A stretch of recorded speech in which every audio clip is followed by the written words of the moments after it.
Good morning. This morning, I'm going to help you make more money. When it comes to making money, there are two rules that I live by. Lucky for me, I learned them both when I was only 12 years old.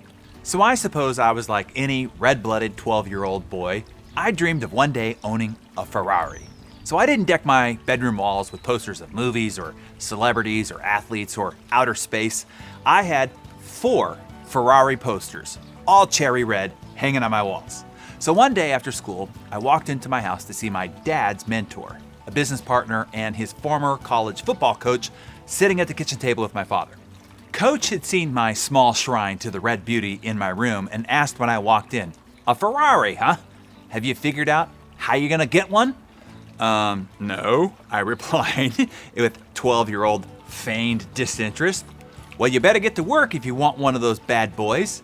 I explained that I was working. I mowed a couple of lawns on the street, picked up straggling nails at the local construction site for a penny apiece. "Well, how much are you earning a week?" Coach asked. $25, I responded, kind of bragging. Coach let out a guffaw.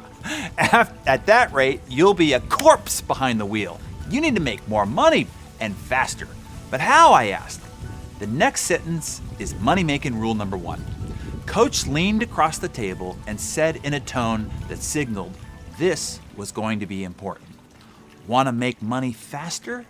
Find something scary to do. Find something most don't have the courage to do. Scary things pay the most."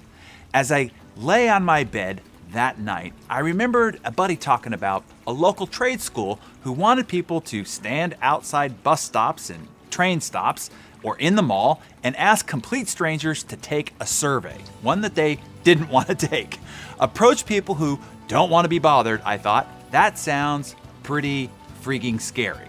So the very next day, I was standing outside the busiest bus stop in my neighborhood with a 16-year-old boy who wanted a Lamborghini Countach, and he was there to show me the ropes.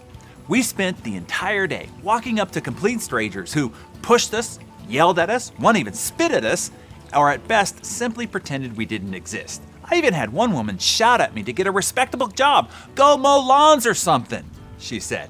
Trust me, I considered it. I wanted to quit more times in those 6 hours than I have the rest of my life combined.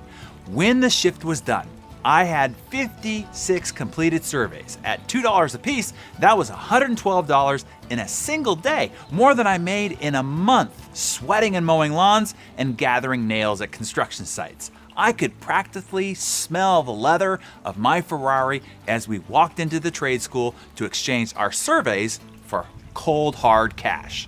Unfortunately, when the boss was done counting the bills, he handed all $112 to the Lamborghini Countach lover. Seeing the shock and fury on my face, he explained, "Sorry, kid, you're training today.